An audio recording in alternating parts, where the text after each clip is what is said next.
It's official. Video games are the biggest entertainment medium on the planet. Thousands of titles. Millions of players. Billions of dollars. But that's not important. Because it's not the big numbers that make gaming great. It's the experience. You already know that, and so do we.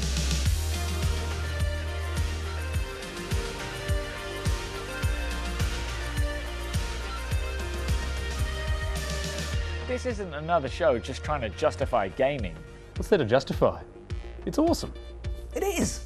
No, we're here to cut through the noise. And speak from our hearts. About the games that we love. And even those that we don't. Because we love games just as much as you. From Wii Sports to esports. From the platformer To the puzzler. all are welcome in this Video Game Nation.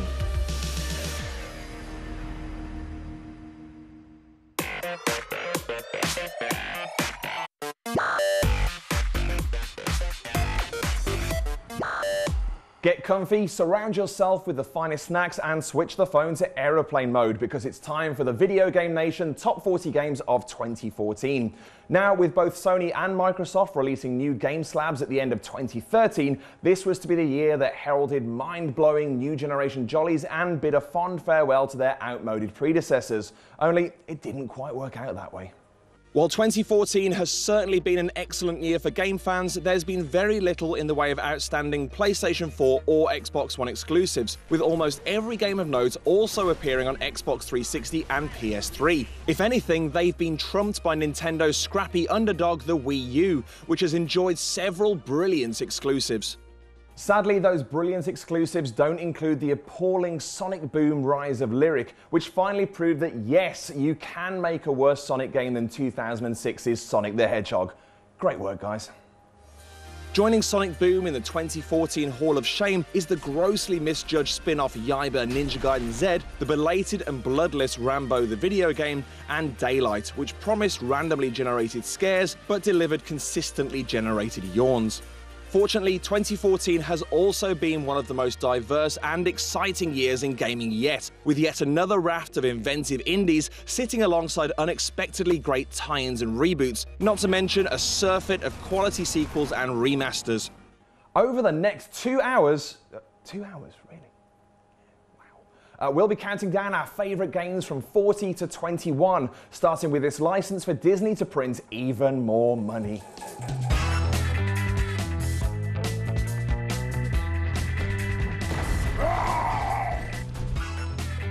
I'll take anything you throw at me.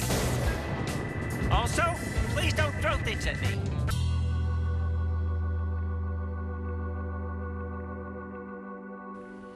There are few superpowers in this world more impressive than a child's imagination.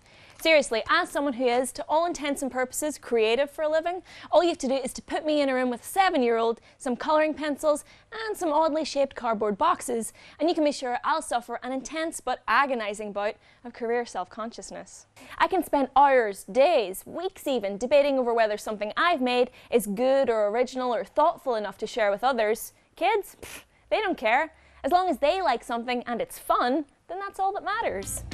It's precisely this reason that Avalanche, the developer of toys-to-life adventure title Disney Infinity, has decided to focus on building upon that title's expansive open-world toy box mode for its sequel, Disney Infinity Marvel Superheroes, or Disney Infinity 2.0 for short. There's simply nothing that a team of developers could come up with for Infinity's decidedly more linear playset single-player mode that kids couldn't do bigger and better with Toy Box's array of creation tools.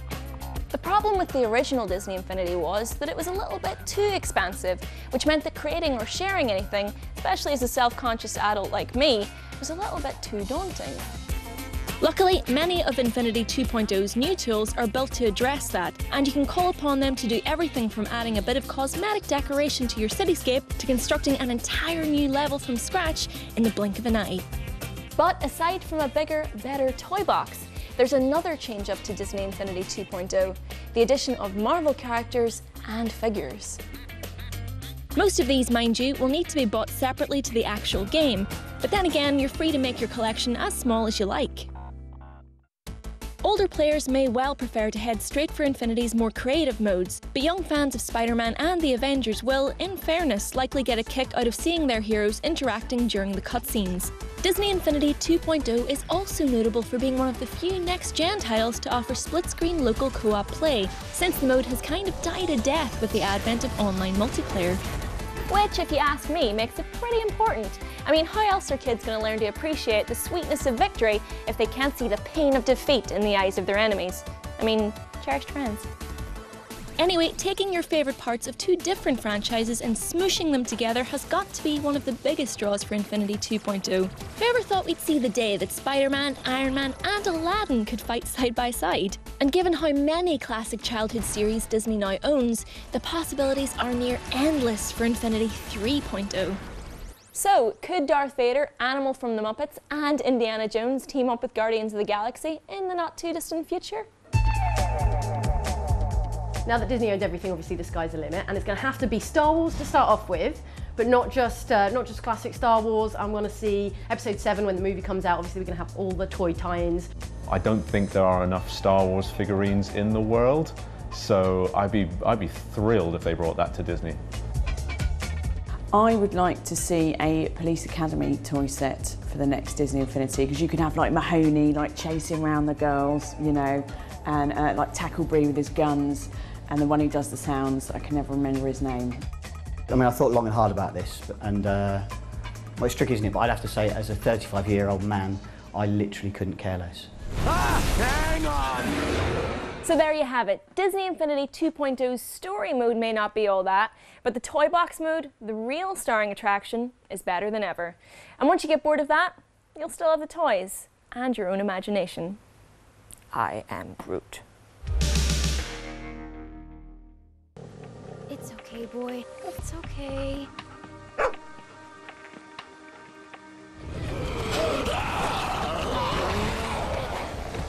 I don't mean to be any trouble. I just want to stop the bleeding and then I'll go. With Season 2, I thought it was really interesting being able to control Clem this time round, and it kind of reminded me a little bit of the DLC for The Last of Us, which obviously gave you, Left Behind, obviously gave you control of Ellie.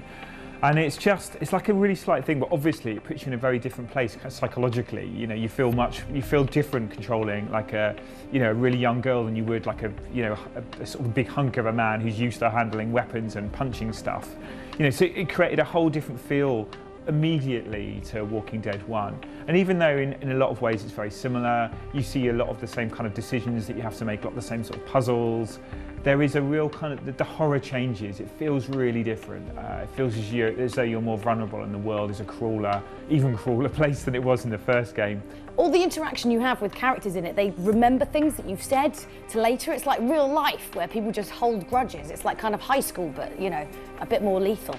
It's very difficult to talk about it without giving a lot of the plot away. But if you like heartfelt, gripping, moderately upsetting, and maybe giving you nightmares games, yeah, it's pretty much ticking quite a few of those boxes. I am so sick of that smell. I really like Walking Dead Season 2. I think it's interesting because it's what Telltale do really well is they have the whole game. Everything you do, every action that you take, everything you say to everyone remembers, all like for the whole game. So when you get to the end of the game, it all kind of comes back to bite you, everything you've done. I really enjoyed it. I personally am a huge fan of episode 1. So for me, getting to continue on Clementine's story was just, really thrilling. It's a bit of a mix-up. It's weird, in the first one you're the protector and now you're the child, which sometimes can be quite jarring. But at the same time, just being able to explore more of Clem's story is a real treat for fans of The Walking Dead. No! Put it down! Nick, no!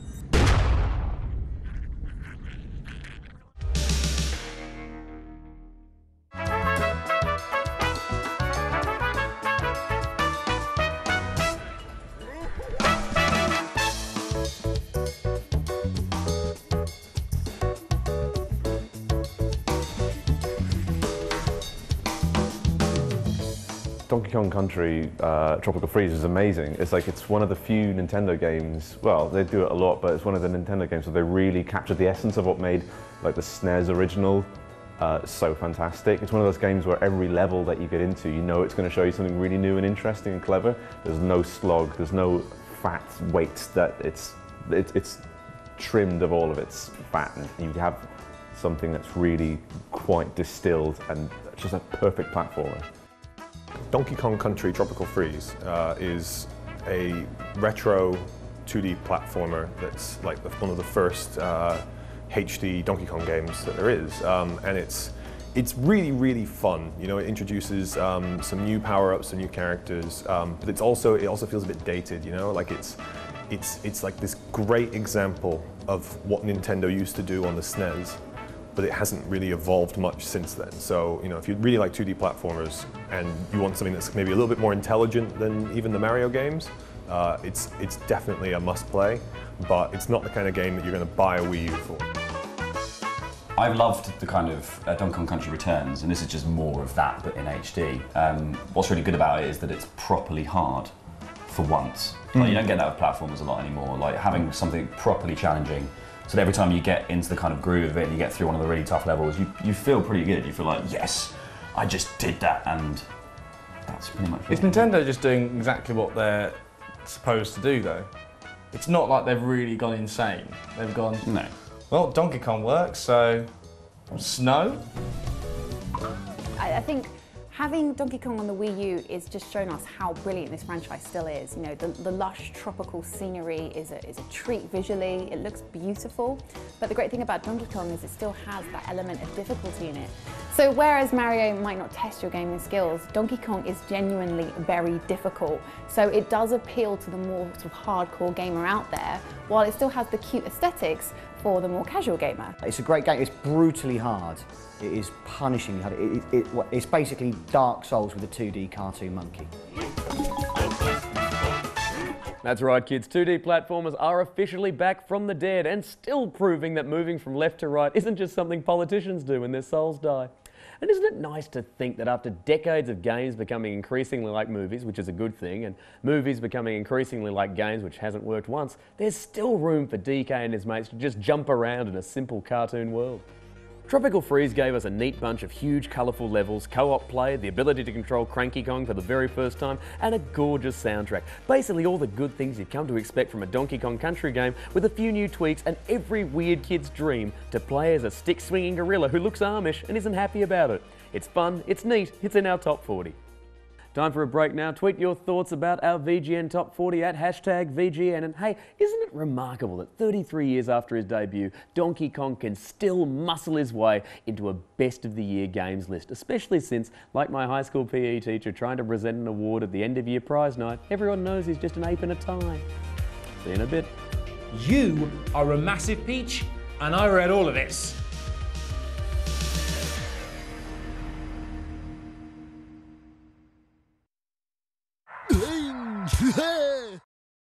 Andromeda starts Monday, 12th of January at 7 on Pick.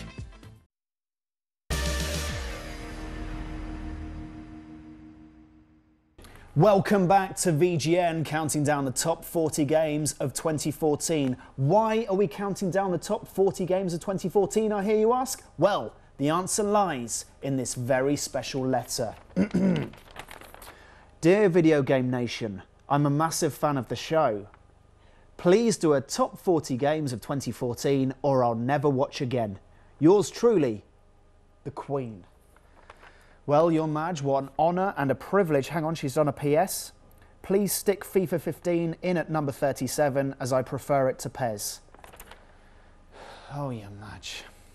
At number 37, it's FIFA 15. The beautiful game. Outside, in the park, jumpers for goalposts, heads and volleys. Bagsy not in net. Mate. Next goal wins. He's such a talent. Hold on, stop, wait. This doesn't feel right.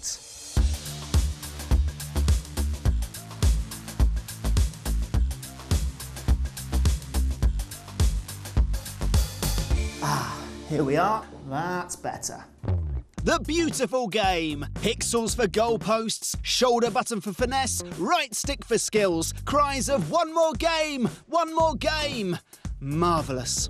The new FIFA is finally here, and like every FIFA before it, this one promises to be the best and most realistic football game yet. But what's new from last year?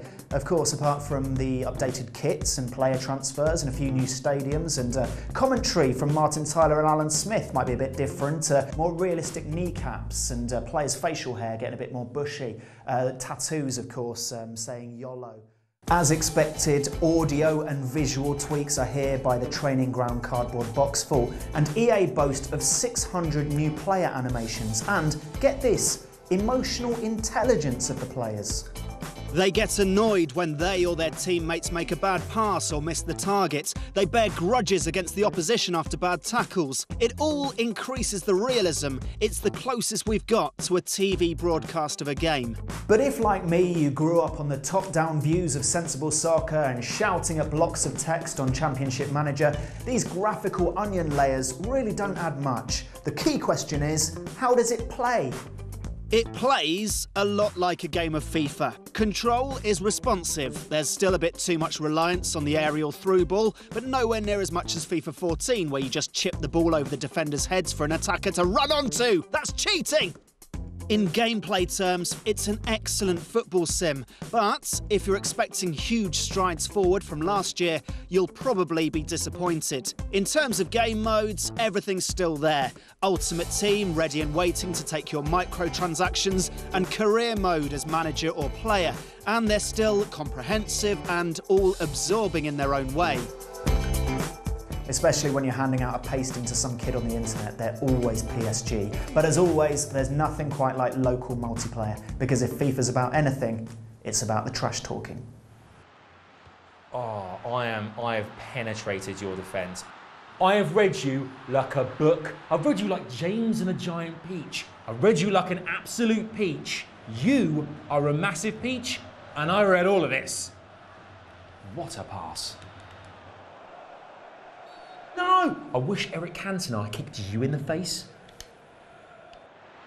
Come on, come on. Yes! Yes, what a goal! I just danced around your defence, just danced around, I reeled you in like a fish. Catch of the day, Anthony Richardson. What a goal. All right, I feel suitably trashed. So the bottom line is that FIFA's good, but only slightly better. And what as sports fans should we expect? It's been ever thus. I remember unboxing FIFA 95 with Spurs keeper Eric Torsvet on the cover. What an odd marketing decision, and feeling the weird mixture of disappointment and relief that it was better than FIFA International Soccer, but only in a minor way. We're football fans, we're a captive audience. We get excited when we see pictures of a player with ping pong balls all over his body. It's going to be motion capped brilliantly this time, we think. I'm with TV's Adam Savage, who's been playing FIFA for 20 years now, which makes him very old. Thanks, mate. No problem. What do you think of FIFA in general? What are your favourite ones from the early series? I remember the original FIFA International Soccer on the Super Nintendo. You could only score goals really from diagonal angles. Yes, you do that now. Well, I'm a creature of habit. How do you think the series has evolved? What do you think of the newest FIFA? Well, I think FIFA's in the best place it's ever been really now. I love the gameplay elements. I think the Ultimate Team's brilliant. It's basically like collecting those Premier League 94 stickers, which is great, very nostalgic. I love the co-op seasons kind of stuff as well. We love playing that together. I do have my gripes. The tactics are a bit basic. I think that the cutscenes, I'm sick and tired of skipping them all the time, but otherwise, I don't think there's a better football game out there. But of course, we can't have a football special of Video Game Nation without paying tribute to the other great footy games that have graced our consoles. The Actua Soccers, This Is Footballs, and Chris Kamara's Street Soccers of this world. Oh, you're dirty. Chris Kamara Street Soccer, by the way, PS1, look it up. Some titles just lasted one game. Others spanned a bit of a dynasty, a mini-series. Did you ever play Chris Kamara Street Soccer? Yeah, it was rubbish.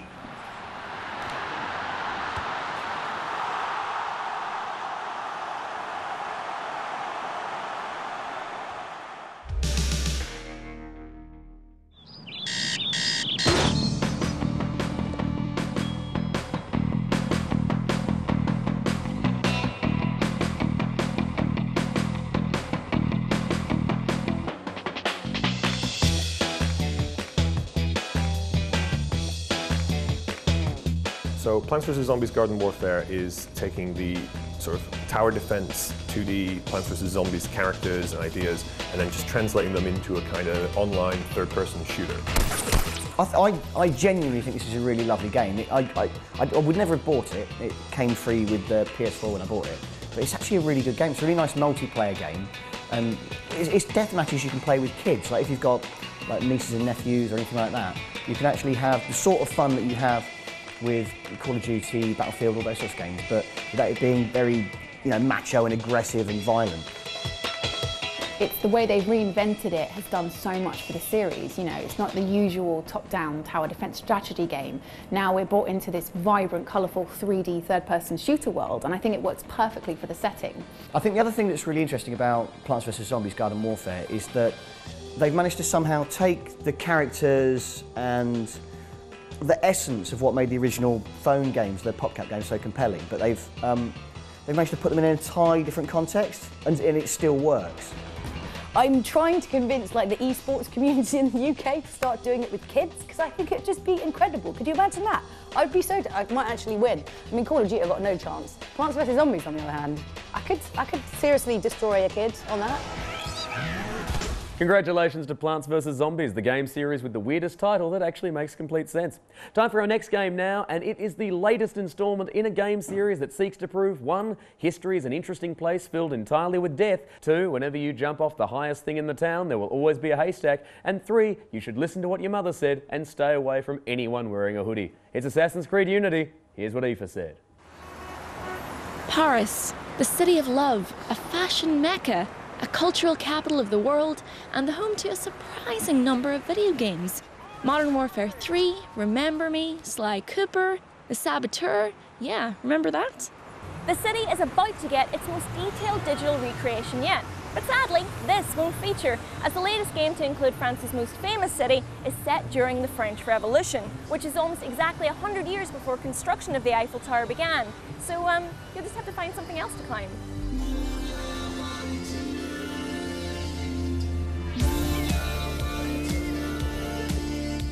Although, actually, you can climb the Eiffel Tower thanks to certain portions of the game called time anomalies. These allow you to travel through time as the Animus, a machine that initially allowed Desmond and the Abstergo employees to inhabit the memories of people long dead, starts to act up, flinging Arno through different time periods. It's an interesting twist on the now standard AC formula, freshening up the campaign and presenting a fresh set of challenges for Unity's new protagonist, Arno Dorian.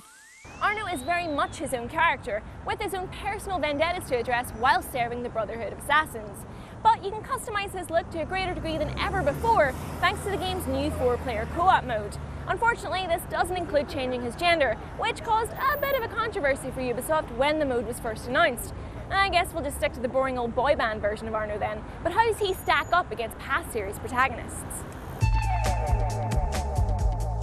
I think my favourite assassin is probably Ezio, mainly because he's a hoodie, and I'm from South East London, so I'm very comfortable around hoodies and knives. My favourite assassin from across the series, I don't know if he really counts as an assassin, because it turns out, this is a bit of a spoiler, but it happens very early on in Assassin's Creed Black Flag, is Haytham, the British assassin who ends up being a Templar. You have to stand up in the middle of the play and shuffle your way out to the aisle and just apologise to everyone on the way. Like, I'd play an Assassin's Creed game where you just apologise to people for getting in their way. And you can sit and watch that play for 20 minutes before it starts looping. It's really interesting. It's one of the most interesting parts of that game, apart from the pirates and the boats and stuff. Setting and characters are important, of course. And did I mention that the Marquis de Sade is one of the NPC characters that Arno will meet throughout his journey? That'll be an interesting cutscene. But the thing that keeps us coming back year after year to Assassin's Creed is the stealthy, stabby, free-roaming gameplay. So how has that been freshened up for Unity? Traversal has been changed up for one thing, making it as easy to get down from great heights as it is to scale them. And combat has been altered so that there's less of an emphasis on counter-attacking. In addition, Arno can now enter a stealth state, where he will crouch and be generally harder to detect by enemies. These tweaks may not sound like much, and they certainly aren't on par with, say, the introduction of naval battles in past AC titles, but they're small changes that make a big difference that'll feel so natural, you'll wonder why they weren't there to begin with. I mean, why a series that focuses on stealth waited so long to introduce a dedicated crouch button is beyond me. Of course, whatever good points Unity introduces were somewhat marred by an unbelievably messy launch, which saw the game littered with bugs. Though at times amusing, these obviously weren't great news for people who paid for a finished, polished game, though Ubi is making amends by offering the game's first piece of DLC, Dead Kings, for free. You know, Ubisoft really isn't taking that many risks with the latest edition of the series, but then again, it doesn't really have to. A greater emphasis on stealth and less of a focus on small business ownership is probably the most welcome tweak that I've seen made in the series in the last couple of years. While 4-player co-op is a natural evolution of the franchise's multiplayer component, and as the first Assassin's Creed title on next-gen consoles, Unity definitely looks the part.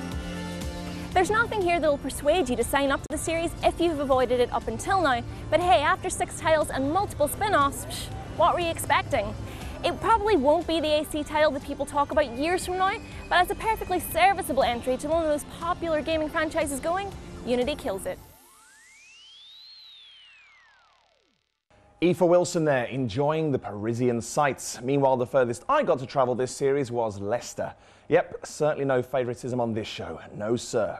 Right, time for a break, and while these fine companies attempt to sell you stuff, why not share your favourite games of the year with us on Twitter using the hashtag VGN. Right, a power nap, I think.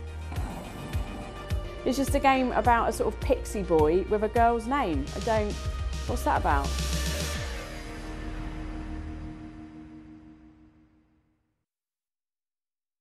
And new and exclusive to Sky Living.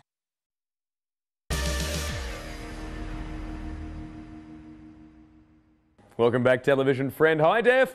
High five. Sneaking in at number 32. It's a game that I distinctly remember saying wasn't very good, but it somehow snuck onto this list because I work with people who will literally go mad for anything with pointy ears and an ocarina. It is the crossover that nobody asked for, the button-bashing mashup brawler where you will smash faces and pots with aplomb. And of course, it came out exclusively on the Wii U, the only console in the world with a controller that looks like a PS Vita if it was drawn by a 5-year-old who was strung out on high-powered cold and flu medication. It's Hyrule Warriors, and here's what we said.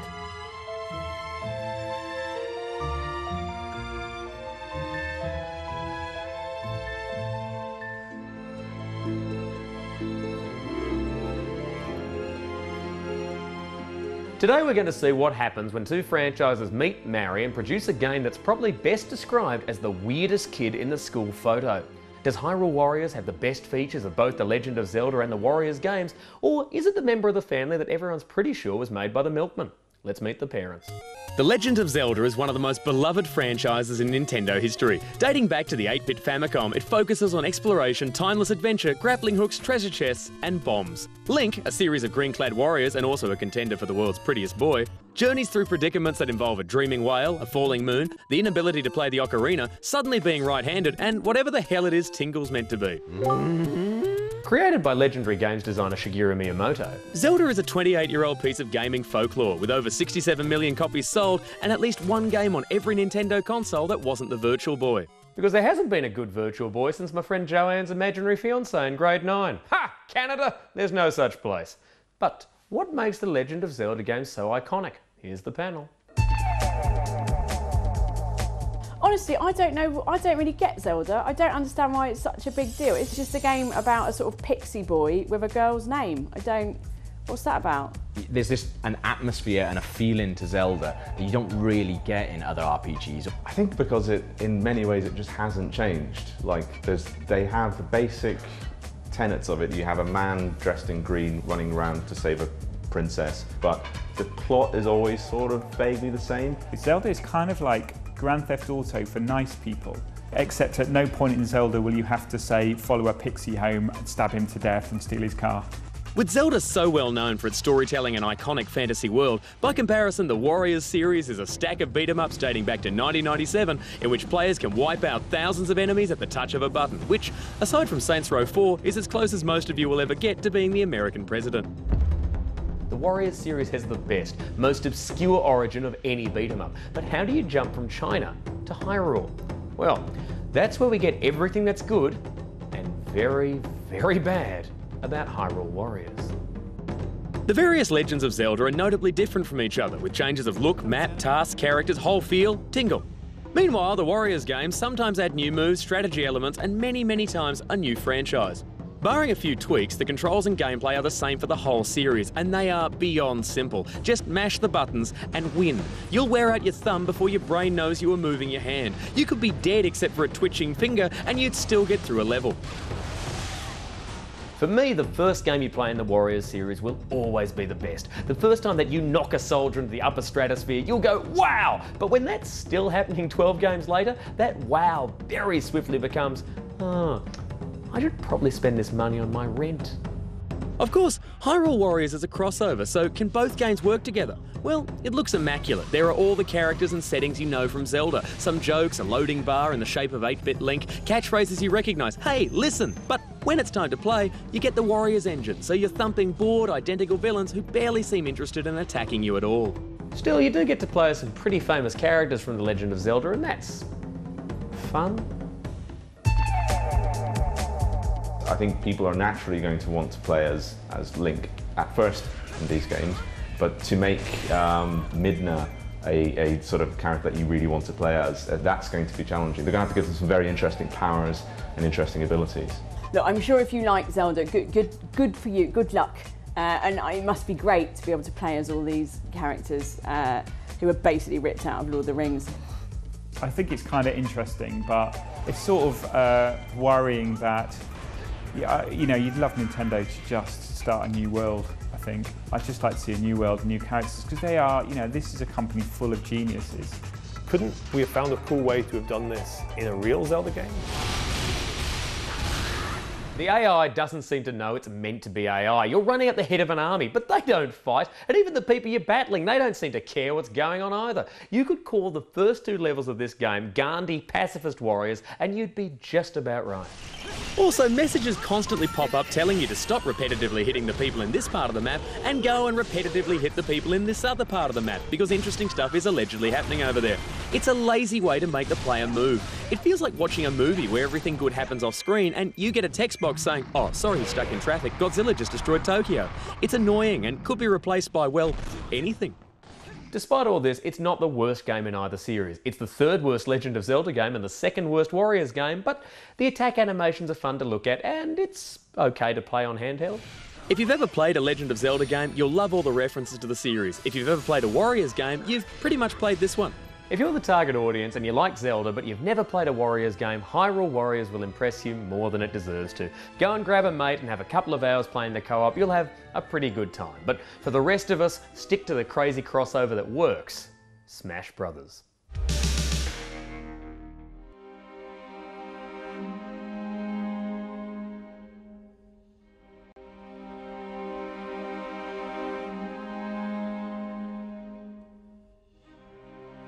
Well, I think, you know, what Beyond Earth does with the Civilization franchise, I mean, it adds lots of complicated new areas to the gameplay, lots of interesting new things. But I think fundamentally what it does is it recognises that Earth is broken. You know, we've busted this planet, we've broken it. There's nothing we can do to make it better now. We need to return it to the manufacturer. So, you know, Civilization Beyond Earth says, okay, what would you do if you could start again? If you could start civilization again on a different world, how would you inhabit it? How would you create a society that actually works, that functions? So, you know, I think that's really fascinating. I've really enjoyed it. I've always loved the Civilization series. Civilization Revolution on the PS3 I wasted so much time on, and then I moved on to 3 and 4. Sort of, I went backwards because I got Civ Rev because a mate recommended it on the PS3, and then started going back through the, like on my Mac and the PC, the older ones. And I've really enjoyed. I like the sci-fi side to it. It's really, really good. The difficult thing is that, like, if I start playing the game, I want to play a scenario through to completion, which means you've got to sort of block out hours and hours to play it all through in one sitting. Otherwise, when I come back to it, I forget what it is. So what I'd really like to do is actually like block a week out where I could just go away somewhere and I could just properly play through one of those games, like with Tropico and things like that. And that's probably why I'll die alone. Sid Meier is a real thinker. He really thinks that, you know, Civilization has always been a game about what is humanity, what is society, how does it work, how does it function, what motivates us. And I think Beyond Earth takes that to a new level. It says, you know, start from scratch on a new planet, can we create a society that works in a way that doesn't destroy a world? Right? You know, I think that's been really interesting. In the past with Civilization, all I've done is create a military machine capable of extreme global violence. But Beyond Earth somehow has motivated me to look at the culture and trying to win that way. And Civilization could never do it before, but Beyond Earth has. So that it's kind of made me a better person, kind of. I like the idea of Civilization Beyond Earth because obviously it takes the series in a kind of slightly new direction. You're still just building civilizations, but you're not doing it on Earth anymore. Woo! But I think the one issue with it is that there's this kind of, it really goes against the sci-fi grain because every other sci-fi film or game or anything where we've gone off the planet and we've started to build a civilization, we've terraformed somewhere and we've tried to do it, we've just messed it up. Like, we can't be trusted to do this kind of thing. Definitely not. I can't be trusted to do it. Why not? I had an ant farm once. Just put it on a windowsill. They all burnt to death in like 2 days. So I can't be trusted with. If I can't do that, I can't send humanity to another planet. It'd be awful.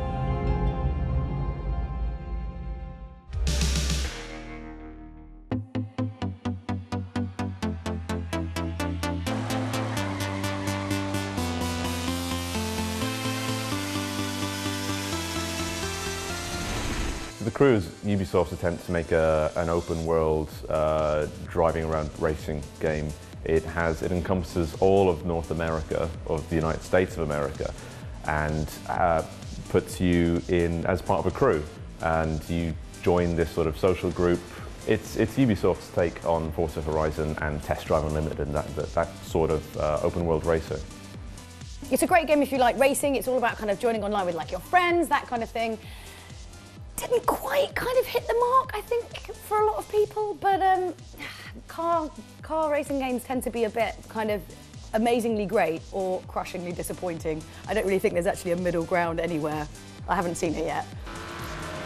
The Crew is an interesting one because it does what, in some ways it's a perfect example of like the idea of virtual tourism, of providing a game experience which kind of does something you'd love to do in real life. Like everybody talks about, oh, I'd love to get a Winnebago or a Dodge Charger and just drive across America.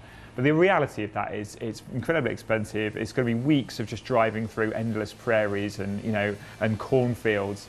And we've all watched rural horror films, so you're bound to be imprisoned by a gang or a family of sadistic cannibal maniacs somewhere in the Midwest. So, but with the Crew, that's very unlikely to happen. But it allows you that kind of fantasy of exploring America, but only the best bits of America, reduced into one day and with no chance of being eaten by cannibals. Sorry, America. Being able to play a game which lets you more or less, drive around the entirety of the United States is just something that I've kind of secretly always wanted, and the Crew definitely delivers on that front. Its ambition is, I think, exactly what I would like to see a lot of driving games go into. It really reminds me of like Cruising USA, this idea that you're going to go from one coast of America to the other. But the difference is, it's not just linear. You can go wherever you want to go. So if you want to be in the mountains of Colorado, you want to go to like Las Vegas, or you want to go to Tampa, Florida. There's very, very few racing games that have achieved that feeling of just tourism.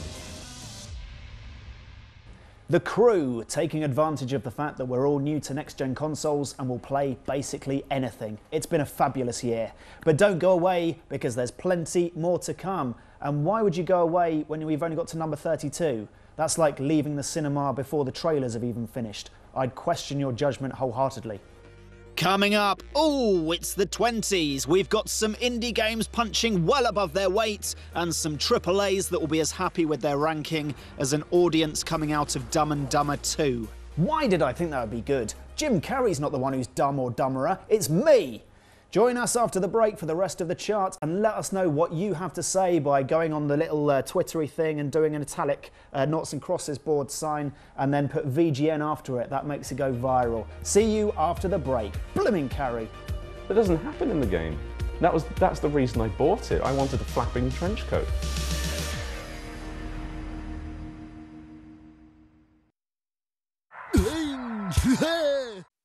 allows you to flourish and grow. Sky Academy, helping young people fulfill their potential.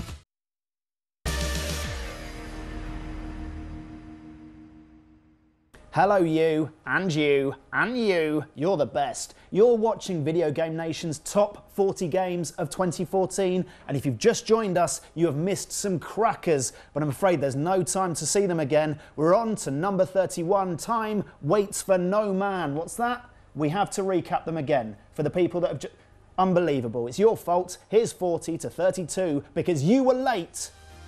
Recapping the top 40 so far for those of you who are late or weren't listening. At 40, all your favourite Marvel superheroes on one easy-to-calibrate plastic base. At 39, The Walking Dead Season 2. Donkey Kong throws us a paradox curveball with Tropical Freeze. Then FIFA 15 just shades Pez to grab 37th spot. Plants vs Zombies, Garden Warfare and Hyrule Warriors chat to each other over the fence of Assassin's Creed Unity, a fine-looking if glitchy fence. And Civilization Returns, God Complex Sufferers, Beyond Earth is at 33.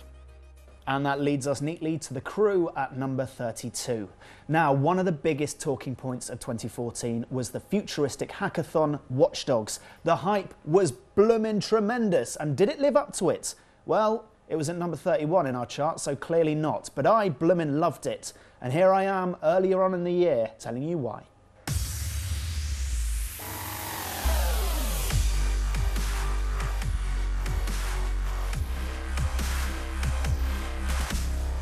Watch Dogs came out to huge fanfare, mainly from its own publishers, but gamers were excited. This is a game that stole the show at E3 in 2012. The graphics blew the critics away, the storyline was intriguing, it just looked cool.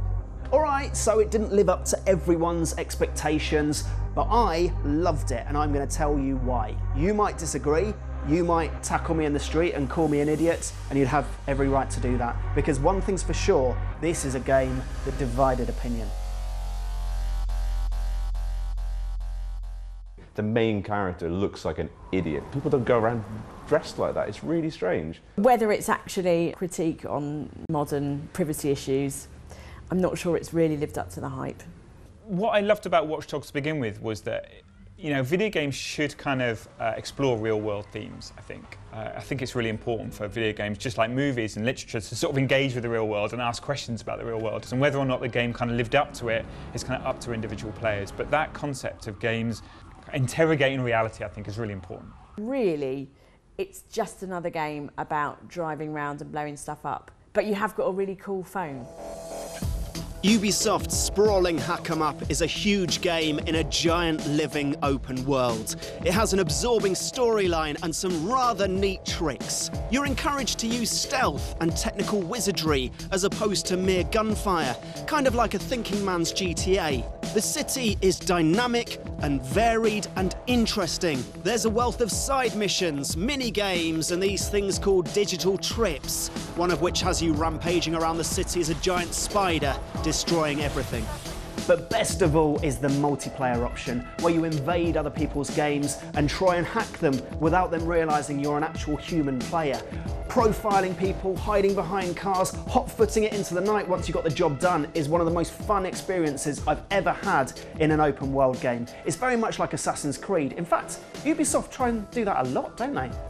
One of the genius aspects of this open world is the profiling you can do on every single non-playable character you walk past in the street. Bringing up your mobile phone, you can read a one-line biography on each person, together with their bank account. You eavesdrop on conversations or read text message chats, sometimes revealing rather intimate details. Like this person here, Grace Lorello, rare art collector, occupation, window washer supervisor. It's strange to say it, but these tiny snippets of information really affected how I played the game. You're washing some good windows there, love.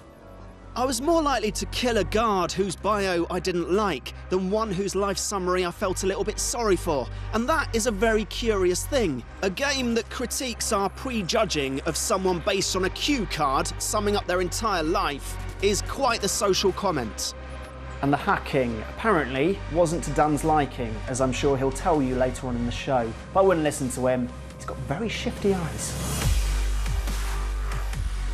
but I loved its simplicity. Everywhere you look, there's something to hack. You bounce around from security camera to security camera, casing the joints, searching for servers or access points. You burst water pipes or set off car alarms to distract enemies. You jam police comms, cause blackouts, switch traffic lights to cause pile-ups. I really like that bit. Even raise a drawbridge to escape a tail of police cars, zooming over it at the last nanosecond and laughing at the fuzz stranded on the other side. Have that, fuzz! All of these aren't just here for fun. They help you carry out the missions in totally different ways, and there's something for everyone. But Watch Dogs doesn't force this hacking style of play down your throats. No, no, no, no, no. You can approach each mission broadly how you want, whether you want to be stealth-like or like a bull in a china shop with an AK-47. The game doesn't judge, and don't worry, both styles of play are equally good. Shooting the heck out of everything is still really fun. Take that, everything!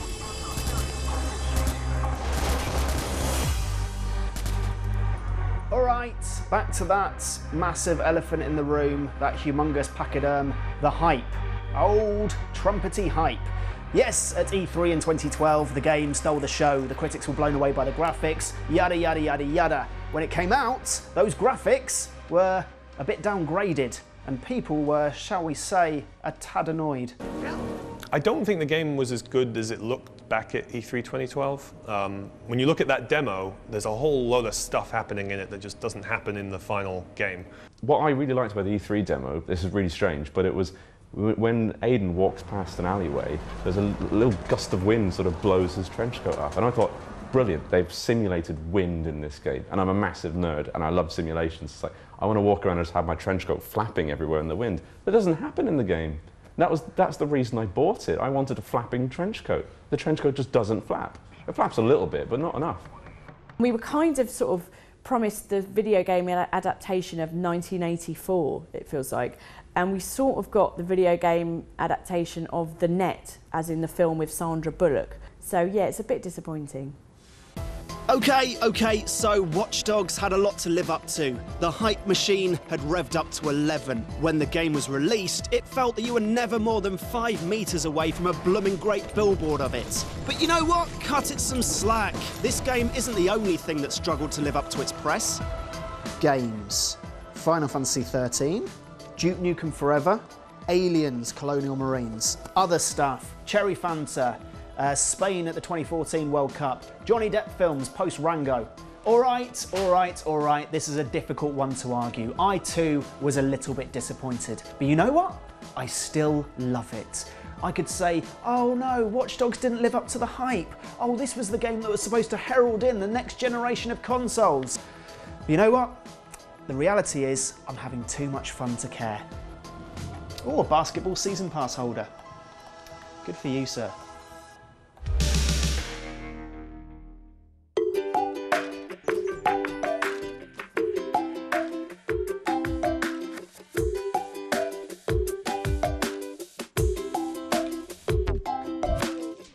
Little Big Planet 3 is really fun, you know, you get to play as all these great new characters, which is nice. I love the 4-player co-op. It's just, you know, like I'm a big Rayman fan. I love playing 4-player side-scrolling platformers. And Little Big Planet, what's brilliant about it is that you get to be so creative and you get to personalize your characters so much that, you know, it really helps, I think, if you've got some good friends to play it with. You know, everyone just has a great time. They're adding new characters. Yeah, but it's just arbitrary. That's like the first, that must have been the first idea they came up with. Was just, we'll just add some more characters. Why? Why not? Yeah, it's like when Friends got to the end and they just added loads of new characters. So it's like they've just added Paul Rudd, Hank Azaria and Janice, whatever the actress. Yeah, didn't even bother to learn her name. Just got so little. Little Big Planet 3 is, I think, the closest that we have to like a AAA Minecraft. It's so creative, it's so inventive, and it gives you tools to do absolutely incredible things if you have the patience to sit down with it for long enough. And the third one just shows that they're not out of ideas yet, and they're ready to give you even more control over what you can do in the game. I really love Little Big Planet games. I really like Stephen Fry's voiceover stuff in it, and having Hugh Laurie there as well is amazing because I grew up with Fry and Laurie in the 80s. I love the art direction.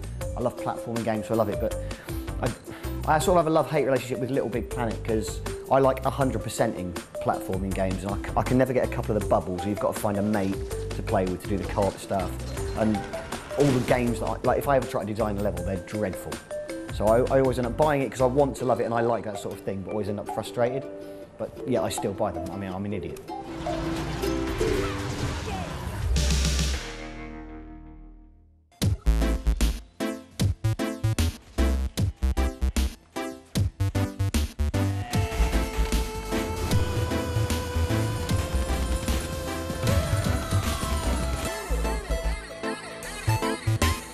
Super Time Force is a brilliant, brilliant indie game that just puts most other 2D shooters to shame.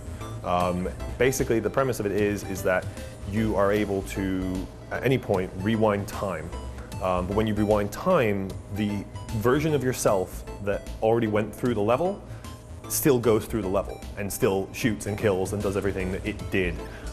Which means that eventually, imagine if the replays in Super Meat Boy were like worked into the gameplay. So you end up with a screen just full of all these characters who it's all you, but then you're able to like work with your past self to like be a boss. It's just a really fun, smart idea that's just done perfectly and with a really great sense of humor. Where you can just rewind time, change to another character, but then all your action stacks up. So like, you know, your other character where you did something is knocking down a wall and then you jump up and you shoot some guys. That's really interesting, but then if you have complete control of time... Why would you only go that far back? Yeah, once you go 5 seconds back, why wouldn't you rewind to the point where the bad guys are doing something really innocuous, like having a bath and just chuck a toaster in or something? I think it's a great little game. It's sort of like an action arcade version of Braid, a little bit. Yeah, I really enjoyed the gameplay. It was interesting. It's always nice, those quirky little indie games that come through.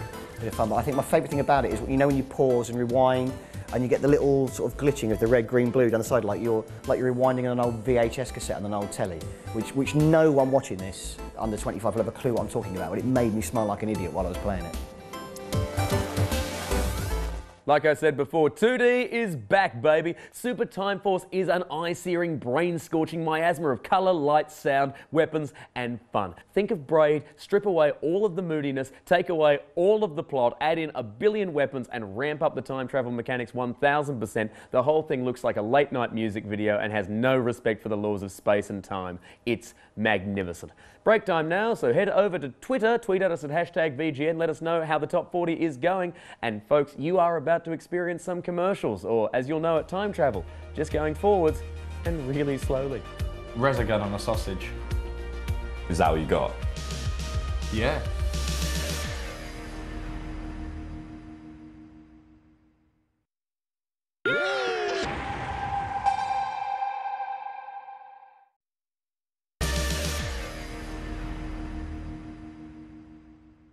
Wow, what great adverts! I certainly wasn't checking Facebook while they were on.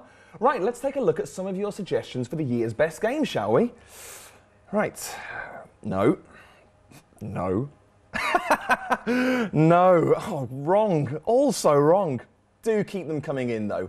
Right, in at number 28 is a super-powered PlayStation exclusive set in Microsoft's home state. Now that's irony. Let him go, and keep your hands where I can see him. I don't want to hurt nobody. I just want to get going before she gets here. I said let him go, or I will shoot you. Fresh?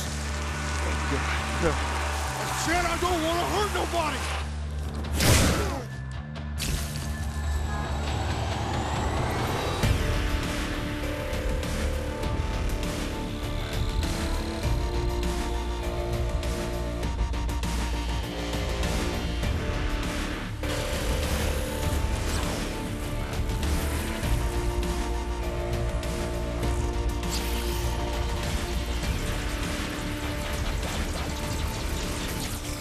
Infamous Second Son is one of the prettiest games that's come out this year. I think it's one of the very few PS4 exclusives that actually made a dent with people. The particle effects and the lighting are so nice. It's just sort of a shame that the game isn't really that progressive otherwise. It's an open world. You've got kind of superpowers, and you basically draw on the I don't know, the materials of, like, it's smoke, concrete, and neon. And you kind of suck all these powers in, and then you use them and you run around this world and just kind of cause mayhem a little bit. But I was kind of thinking about, so if it's smoke, concrete and neon and you're going around just causing trouble, it honestly just sounds like a Saturday night out in Soho. The powers are really fun, you know. I really like how they look, especially when you use them. You know, it's like you turn into like a sort of like rock monster, and you know the ability to sort of like turn into smoke and stuff is just really nice. And they use it quite well to like traverse. You can go through vents, and you can like come down. You can like shoot fireballs out of your hand and stuff like that. So it's full of nice looking kind of boilerplate stuff. Seem to be getting the hang of your new symptoms, right? And of course, the only downside being that, nope, can't think of anything. This is pretty freaking awesome. Infamous Second Son's got interesting ideas about what you do with the powers and stuff. Like the older Infamouses, it was all just like sort of variations on electricity, and after 2 games, you kind of go like, well, it zaps you, and then that's all you've kind of got to go on. Whereas this, he could kind of take powers from anything Delsin, so, but it was all kind of based on the environment. So you'd get like smoke, and you could like turn into wisps of smoke and make people cough and stuff like that. Smoke really good salmon, something like that. What was the other one you had? Neon. Neon. Can open a strip club like that. Yeah, just make kebab shop, like anything. It can light anything really tackily. Yeah. That's his power. I feel it went a bit more of a serious tone than previous Infamous titles, but that paid off well, suited the setting and the characters perfectly, really. Although the main character, I feel he is a little bit wooden, the supporting actors more than make up for it. Were you up to mischief? Come on, I know you're in there, so just come on out, or I'll call Betty and she'll be here in 5 minutes with the keys. You were up to mischief. Okay, well, come on, seriously, what are you going to do here? There is no one on this planet that we call Earth who doesn't like a game where you have superpowers. It's like the coolest thing ever. Being a superhero rocks. Mind you, the powers are duller than the farm episodes in the Walking Dead series, which were just boring, and the powers are a little limited at the best of times, I think. I think that it could be, there are many ways I think that Infamous could still improve, but I can totally see why it's been so successful, what with the kind of the fireworky powers that you have. So because obviously it's next gen, it looks stunning, especially any storm scenes. The lighting in it just looks beautiful. And of course it has the added dimension of going down the good route or the bad route, which although it does bring that added level of fun, the going down the bad route never feels quite fully fleshed out. So I tend to always take the good route when it comes to something like that. As far as PS4 games go, this was the first PS4 game where I looked at it and thought, this is a next-gen thing now. Like, graphically, it was incredible. I would say maybe it retreads some old ground in terms of what sort of open-world city games are doing, but it's so much fun. Like, the powers it gives you, the ability to shoot electricity out of your hands and suck up neon powers. It's just incredibly good fun. I think in terms of open world games, there's more to be done there, but it's undeniably a fantastic game.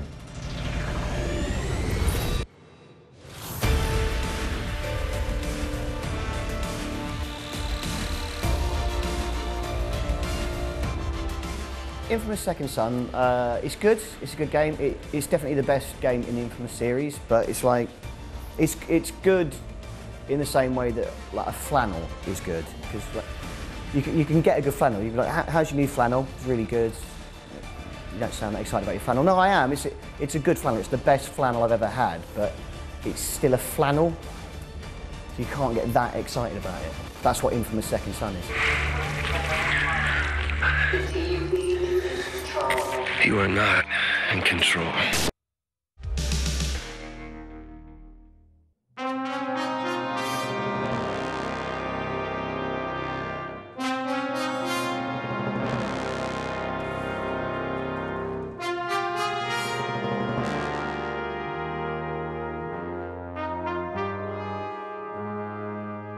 Wolfenstein: The New Order is taking like everything that you think about when you think about Wolfenstein, all the iconography you think about Wolfenstein and World War II, and just going a bit nuts with it. You know, it's this great like alternate universe timeline thing with like robot dogs and just dual wielding, and it's like this unapologetically 90s feeling shooter where, you know, they just go all out for just absurd kind of controversial, you know, gore and political themes and stuff.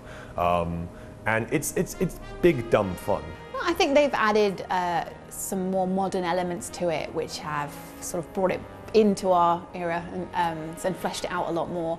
Especially with the main character, he's less of a just sort of soulless shooter. Now he's got a lot more depth, a lot more history to him, so you feel more empathy playing as him. They've also added some new interesting mechanics into it, like dual wielding with your guns, which is still a little bit fiddly, but nice to see some new different styles brought into the game. It's an old school classic shooter. It's one of the few classic shooters that exist. It's brazenly old school. It doesn't look at anything that modern Call of Duty has done. It strips away all of the sort of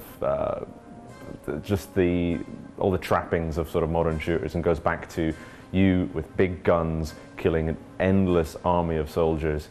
And it makes it all about the fun. It makes it all about the kinetic energy of your guns. It's explosive, it's loud, and it's like unrelenting. And it's quite funny as well, and weirdly touching. If you play it to completion, it does tug on the heartstrings a bit, which is so surprising because it's such a silly and overblown game. You come away from it feeling like they've actually touched you in some way, which is surprising. Wolfenstein is essentially what would happen if Quentin Tarantino made a video game, because it's kind of ruthlessly and horrendously violent.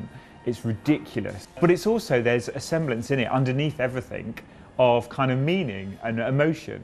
You know, as the story progresses, you get a real sense of this kind of society collapsing and this hero having to cope. So although it kind of begins like the Expendables in some ways, as this kind of unreconstructed, you know, ridiculous video game world, the story envelops it and it becomes something much deeper. So yeah, I mean, I do think if Tarantino made a game, it would be Wolfenstein, and it would be, as it is, brilliant.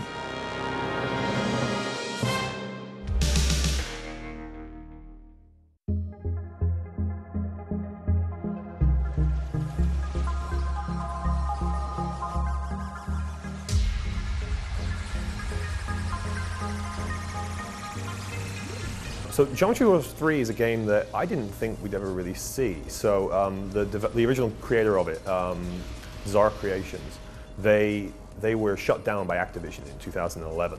But luckily the key guys behind them, they founded this new studio, and Geometry Wars 3 is going right back to what Geometry Wars used to do back 5 years ago. It's a classic twin stick shooter. But it's a really, really smart one. You might not notice that at first glance, but it is. It has all these different mechanics in it that force you to take risks and to move, and the whole thing's based on not just getting a high score, but getting like combos and multipliers. And in 3, they've taken the gameplay and they've warped it around a load of 3D objects. And again, this isn't a huge change, but it does lots of smart little things, which, you know, you can't always see where your enemies are. You can't always see where the pickups are. You know, you have to navigate space in a slightly different way, and it just, you know, it's a real, you know, sort of thinking man's retro shooter. So Geometry Wars 3 Dimensions is a twin-stick shooter. It's really simple. It's just a very bright, neon, colourful game where you'll constantly be attacked by different enemies who have different styles of attacking you. And you basically have to kill everything whilst racking up amazingly high scores. But obviously, as time goes on, it gets increasingly more frantic and difficult until it's almost impossible to move. It is just extremely frantic, fun action. It's the perfect game to play if you're tired and you can't be bothered with a really like heavy story-based game. You can turn your brain off and just shoot at all the pretty colors, and it's incredibly satisfying and addictive. It has this really strong social element to it as well, so you're always sort of competing with your friends' top scores. So, you know, you can't put that controller down until you defeat them and, you know, can rub it in their face that you beat them. Nothing wrong with this one. It's a good game. It's sort of one where if you sat in your house and you're waiting for a taxi, you can just fire it up for a few minutes and have a blast, literally. It's like a pun. I wish I hadn't said that. Resogun on a sausage. Is that what you got? Yeah. Yeah. Huzzah! Geometry Wars 3 Dimensions, ayo, is the third retro-style title to make it to our top 40. Yes! Like your grandmother at the Miss Lovely Legs pageant 1935, Geometry Wars 3 is a shapely knockout. A physics-bending shmup using next-gen processing power to look pretty while the gameplay improves your reflexes and ruins your thumbs. If you're a retro gamer, I doff my hat to you. 2014 is a bumper year for us. I propose we all meet up in an arcade for tea and cakes and arthritis medicine, and there we'll discuss how the youth of today don't understand that real games don't need all that fancy character development and plot. Real games are like Geometry Wars. No plot. It's just about shapes shooting shapes at other shapes. These kids with their Dark Souls 2 and their Grand Theft Auto. Back in my day, if you had a dark soul, we just called you a goth and shunned you accordingly. And we didn't need your first-person GTA, we just had normal crime. You kids don't even have the decency to go out and mug people properly. Well, it's commercial break time now, so head over to #VGN and say some stuff. You never exactly know what you're meant to be doing, you just enjoy the experience as you do it.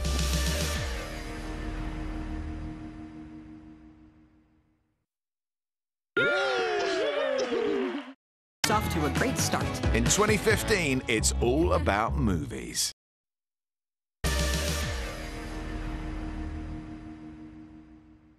Welcome back. Now, Call of Duty is a lot like Michael Bublé. You can't find anyone who'll own up to liking them, but they still end up selling millions regardless.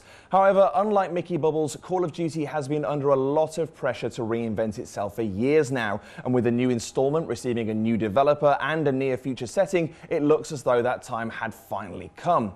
But was Advanced Warfare the revolution we were hoping for, or just more of the same with added jetpacks? Either way, it's in at number 25 on our list, so it must be doing something right.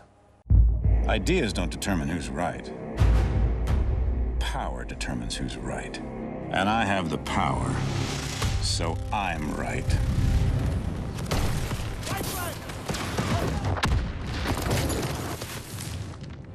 It's a sad day indeed when the military has no use for good men like you. You know, I really thought Call of Duty Ghosts represented a sort of, you know, a series in decline, right? Like Call of Duty, it's done, it's dead. Advanced Warfare, though, has proven that there's definitely still life in the franchise. So this particular iteration, yes, so you have kind of these like crazy, you know, techno suits that kind of mean you can jump a bit higher, you're a little bit, I don't know, keeps you warm. I don't know, maybe there's a way of going to the blue without having to take it off. I don't know. You're in the middle of battle, you don't need to worry about these kind of things. The other really good thing, I mean, aside from kind of like more technological weapons and more guns and things like that, is more Kevin Spacey. I mean, every game could do with a bit of Spacey. And that's where I come in. As a series, Call of Duty's it's done, isn't it? I think it's been going on too long. Like, I think the cool thing about Call of Duty is that they made the perfect military shooting game 7 years ago when they made Modern Warfare, and ever since they've just been sort of living off the sort of money of that. They've just been like, yeah, Call of Duty, remember when it was a thing? Well, now they tried to bring story back into it, try and sort of bring everyone back in. They've added Kevin Spacey and stuff. It's like, Kevin Spacey's not story though, is it? I know, but that's what they think. That's what they think story is. They go, yeah, but Kevin Spacey, he's like an actor and everything. That's a story. He said words in TV once. Yeah. He's Kaiser Soze. Yeah. Has anyone ever seen Titanfall? Like, Titan? What? Oh no, it's nothing like Titanfall at all. I thought it was great. I think the whole thing, they've obviously gone, do you know what, let's really make something of this. They put a lot more time and effort into it. They've got a really strong you know, lead character with Kevin Spacey being part of it. The whole story, I won't spoil it if you haven't played it at home, but it's a really fun campaign which kind of takes you on lots of different twists and turns. You don't really know where you're going with it, and that's what I think makes it so exhilarating. But in terms of the online capacity as well, like, I really enjoyed it. I think the environments are great. I think the choice of artillery is awesome, and I just think once again it showed that you always think when you go into these games that have these series, these franchises, that every year, oh, it's just another one of those games. But they do change things up, and they do find a way to make it better. And I think COD Advanced Warfare is my favourite of the COD series to date. Can't be all that bad. It's just finally starting to sink in. When I played Black Ops 2, I was halfway through the first mission, and I just had this thing where I just thought, no, that I just have had enough. I've had enough. I can't be bothered anymore. I've shot enough men. I've been in enough Jeeps. You know, I just don't want to do this anymore. I was done, and I didn't play much of Ghosts either. But there's something about Advanced Warfare. I love the implementation of the rocket packs and the, you know, the exoskeletons. I love the speed and the fluidity of the game. I think there's a real kind of design sense behind it. I think you can really see that lots of people that were involved in Dead Space were involved in Advanced Warfare. It's got that kind of confidence in itself. Let's get it done. I think Advanced Warfare really showed that there is life left in Call of Duty. They gave Sledgehammer 3 years to just basically start from scratch, do their own thing with it.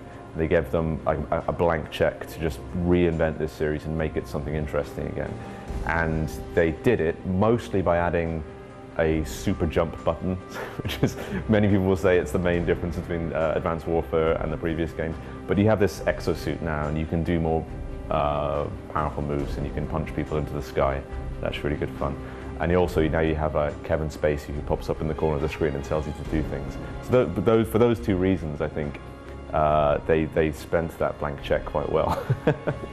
I suppose the number one thing you learn, really, I mean, from the multiplayer side, is probably more kind of, you know, weird swear words that you've never heard before. Is you basically just get pwned by some sort of 12-year-old who keeps calling it like a jazz weasel or something, or like a monkey sock face hood rat or something. I don't know. I mean, I'm too old to understand any of this now, but apparently that's an insult.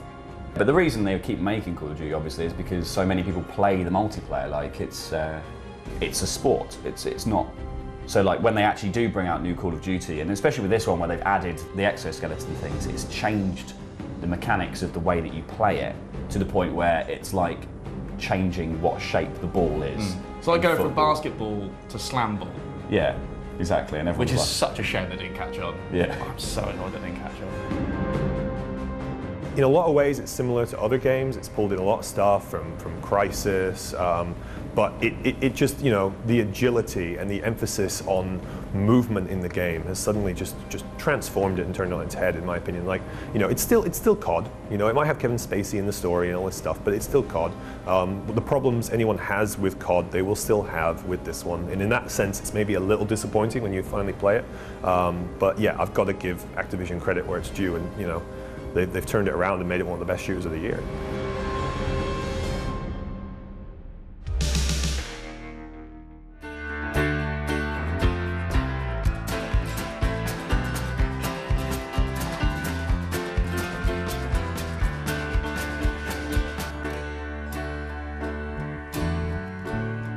what is Ho-Hokum? Ho-Hokum. I played it at Gamescom and watched other people try and play it. It's basically, you're like a sort of paper snake and you float around and then you get to like a bit and you try and push a button and you can't, and everyone goes, no, you just do this, and then what you're supposed to do is like sort of flap it or breathe on it or something. Then some of your friends jump on the snake.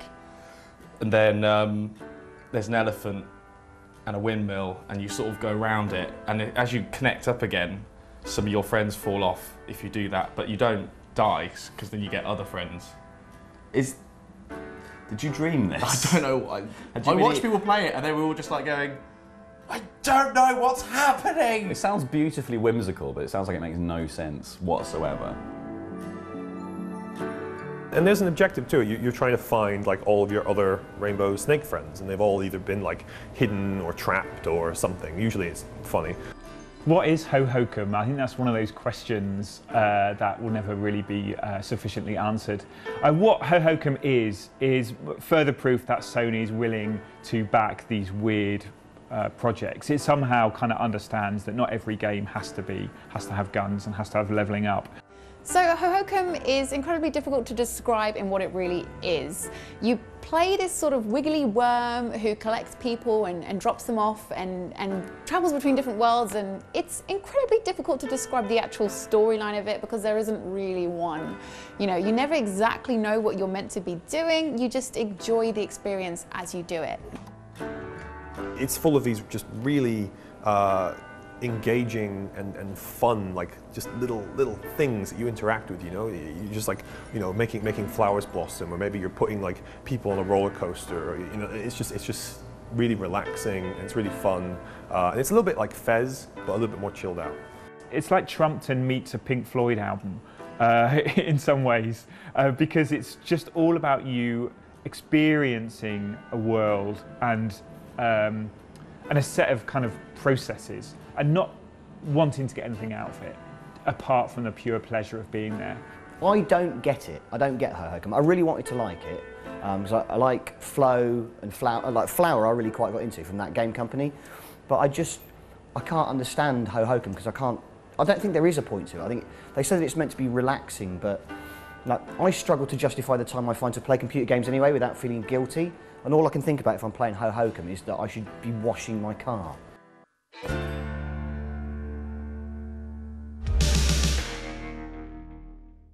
No place is truly quiet, and nowhere is really ordinary.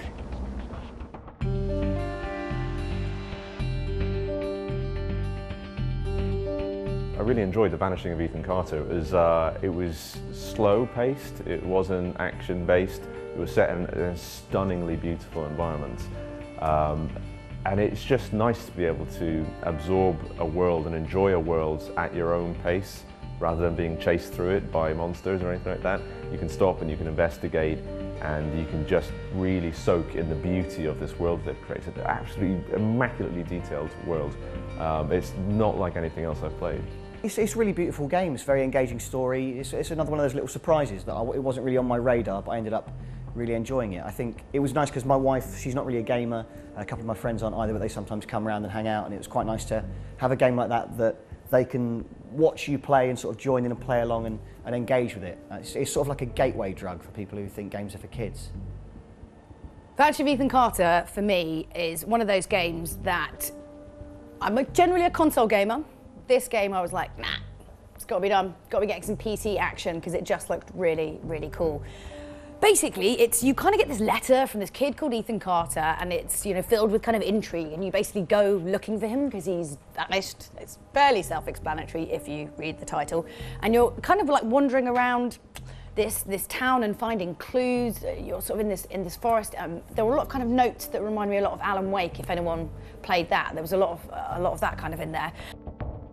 There's this kind of genre that's arisen through indie kind of called experiential games which are about being in a place and just experiencing it. And for me, this kind of takes that one step on. So it's kind of like Dear Esther, the really good Chinese room game, which is just about being in an environment and experiencing a story, but yet it actually gives you some gameplay too. It just has such an atmosphere about it, such a unique feel. It's so weird, and I love the fact it's open worlds. It's an adventure game, but yet it's just you discovering a place. It's kind of like it's kind of like being able to explore Twin Peaks. It has this sort of Lynchian feel to it. This kind of slight sense of surreality, and it's like nothing else on the list, really. It's like nothing else that came out this year. It's just a pleasure to be in it and be freaked out by it. I thought it was an interesting sort of take on the detective game, because it's not just sort of like most detective games are just sort of point and click sort of things where you just spend time jabbing stuff until something goes, oh, it's a key. Yeah. What does the key do? Unlocks the front door. Oh, go do that. Whereas this is more like every time you look at something, he kind of like analyzes it and you get all the questions, and it's not necessarily giving you the answer. Yes, at number 23, we loved The Vanishing of Ethan Carter. Oh, you've done a vanishing trick, haven't you, editors? Very clever. Bring me back. Yes, thank you. Well done. Yes. So, what do you think so far of our top 40? Are you nodding your head in tacit agreement? Yes, we enjoy those points, and that's very good and that's clever. Or are you hysterically throwing yourself against the telly in a ring-style attempt to get into the studio and cuff us round the chops like that? Let us know. Hashtag Radiator, I think. VGN, we'd love to know your thoughts. Still to come on VGN in the style of a clickbait internet article. You won't believe what's at number 22 and 21 in our charts. Number 22 made me cry, and number 21 just killed me. Oh, we've got to watch this. Top 40 continues after the break. It's also just one of the most addictive little games you'll ever get to play.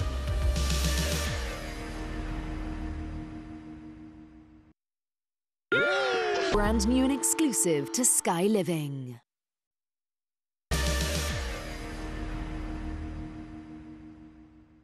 Back again, television friend. Hi, Death. High five. Actually, since I've been saying that to you guys for about 30 episodes, a couple of you have written to me on social media and pointed out that this show doesn't actually go out in HD. So, sorry, I had to have some kind of catchphrase, and the only thing that I could think of for standard def was lo-fi, which just seems needlessly depressing. Anyway, here's number 22, and set the controls to dynamic and the colour scheme to original Game Boy. Here's Luftrausers.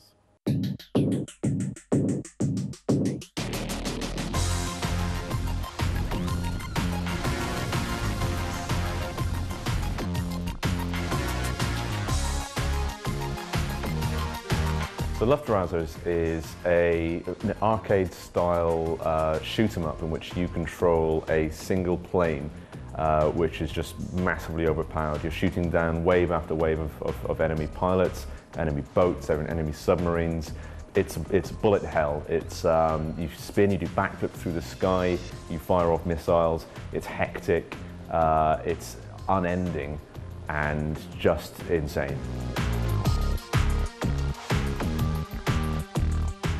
So Luftrausers is a 2D shooter, but it's a really fun and elegant one, where basically you get a few different options in how to create your plane, but then from there, you know, like the game does play significantly differently with all the different options. So you're really encouraged to try out lots and lots of different combinations. But then the core gameplay is just this really satisfying sort of boosting and swooping, and it's a bit monotone, but it's also just one of the most addictive little games you'll ever get to play.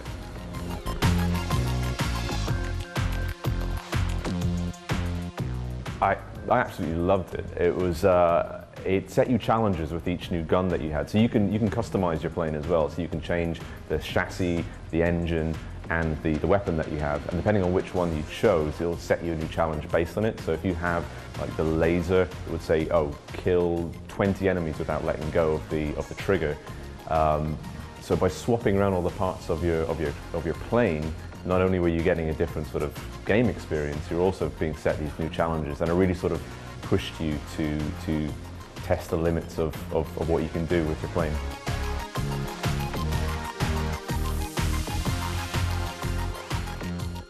You know, Luftrausers kind of symbolises the approach to game design of the Dutch studio Vlambeer. You know, it's a very small independent studio, but really, really well known for their perfectly pinpoint precision when it comes to game design. And I love the fact that even though there's kind of a sense of there's real physical forces in the game, real sense of momentum, but yet everything else is secondary to game. So, okay, it's better if your aircraft can go under the water. It works better for gameplay. It means nothing in terms of realism. It's ridiculous. But yeah, if it works for gameplay, Vlambeer will do it, and therefore you can go under the water. You know, that for me symbolises how great they are at just absolutely refining a gameplay system and an idea and making it work. And it is such fun. It's so pure.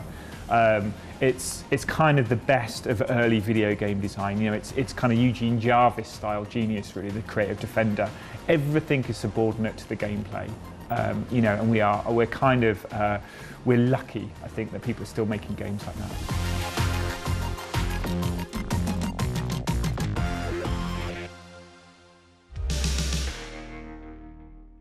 The marvellously frenetic Luftrausers there, capturing with great realism the chaos and horror of an EasyJet flight to Corfu.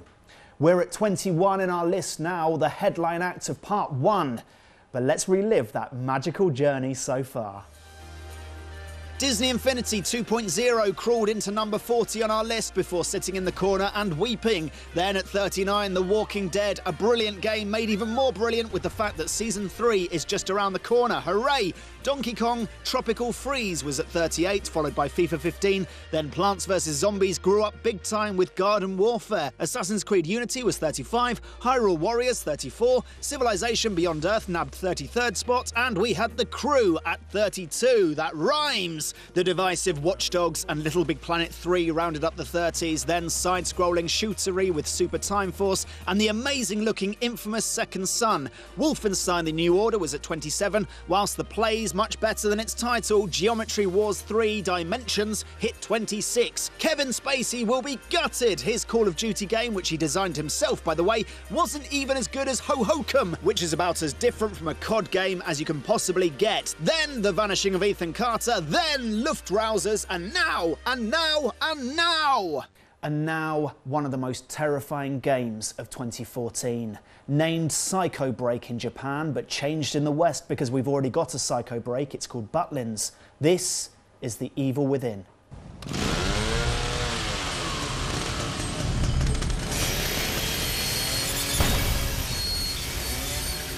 The Evil Within is a game built to make you go, ugh, at every possible opportunity. The sound of something being cut to pieces fills the air. Ugh! You wade waist deep in something that's definitely not water. Ugh! You have to retrieve a key from a dead body using just your bare hands. Ugh! That's The Evil Within. One long ugh from start to finish. It's a game that revels in subjecting the player to the same confusion and hysteria experienced by its protagonist. It's also deeply and deliberately claustrophobic, right down to its restrictive aspect ratio and the limited field of view you're afforded whenever you cower like a sissy inside a locker or cupboard. There's no radar, no minimap, no on-screen indicators whatsoever, just the strangled shrieks and rattling breath of something terrible lurking somewhere within earshot. And when it's not an it's an arg. Sometimes it's a panicked ah, other times it's a frustrated ah. You see, there are moments, perhaps too many moments, where you'd swear that the animators were so proud of their gruesome handiwork, they'd made certain deaths impossible to anticipate. You could argue that this unpredictability is just another of the game's many nightmarish qualities, but the truth is that it often feels unfair for unfair's sake. But the more you soldier on, the more you become attuned to its twisted logic and devilish traps. What once seemed overwhelming and impenetrable becomes manageable and intuitive, enjoyable even. Eventually, it hits you. This is Resident Evil 5. No, not the all-guns blazing, mildly racist Resi 5 that we ended up with, but a superior Resi 5 from an alternative timeline where the almighty Resident Evil 4 got the successor it actually deserved. It's no coincidence either. The Evil Within was devised by Shinji Mikami, creator of both the original Resident Evil and Resi 4, who's made sure to include a couple of visual nods to iconic moments from his previous triumphs. But there's more to The Evil Within than a few heavy-handed homages that make it so identifiably Mikami. I think usually when you think of Mikami, you kind of think of zombies and gore and horror and all that stuff. But I would remind you that Shinji Mikami also made Aladdin for the SNES. So for me, Mikami will always be associated with sort of taking a journey through a whole new world on a magic carpet with a monkey. I was playing Evil Within the other day. My character says out loud, "If he finds me, I'm dead." And I was like, well, yeah, of course you are. Like, that doesn't need to be said. And like in any other game, I would have switched it off. But with that, I'm just like, oh, that's really good. A lot of people talk about Shigeru Miyamoto as the Steven Spielberg of video games. And I think Shinji Mikami is the Stephen King of video games. Because what he does is he creates horror stories which are about real human beings in terrible circumstances. And that's what it is. He puts you into these positions where you understand and believe all the characters, but yet horrendous supernatural horror is happening to them. Perhaps the sharpest distinction to be drawn between Resident Evil 4 and The Evil Within is in their choice of hero.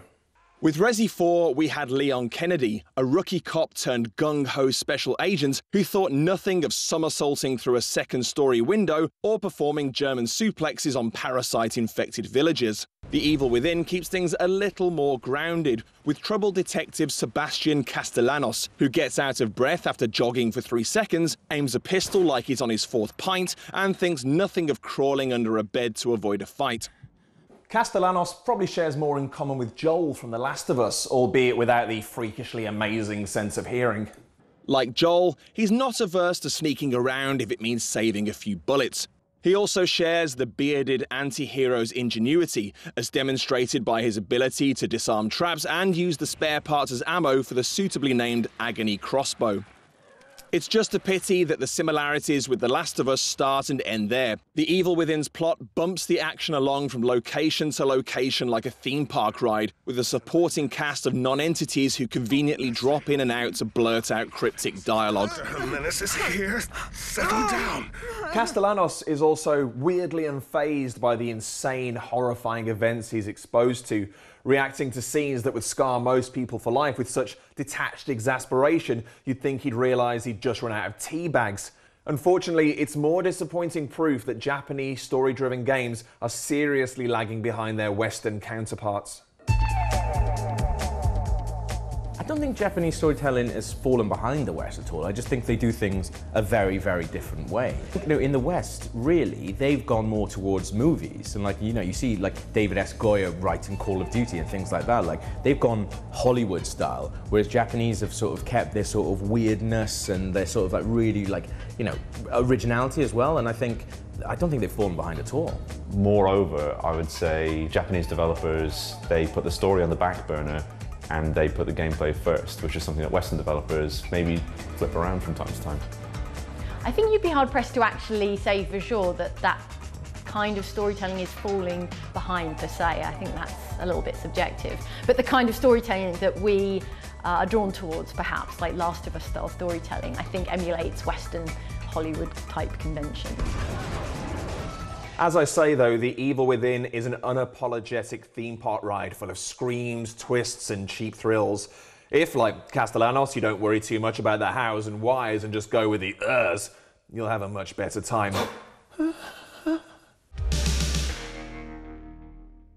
Wow, what an absorbing and insightful piece, and such an uncommonly handsome host too. In fact, I doubt we can top that, so I think we better end things there for now. Join us next time for the second part of this Video Game Nation special, where we'll continue the countdown from 20 all the way to number 1. But what will those 20 games be, and in what order will we put them? I couldn't possibly say, but for now, enjoy this taster.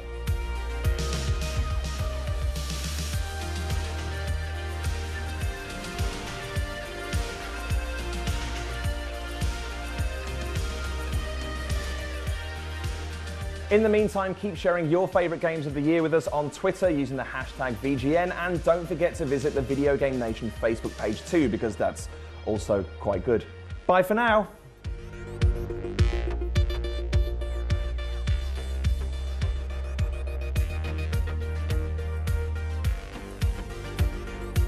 And the second part of the Video Game Nation Top 40 continues tomorrow, New Year's Day at 4 PM on Challenge. Next tonight, we're off to Fort Boyard.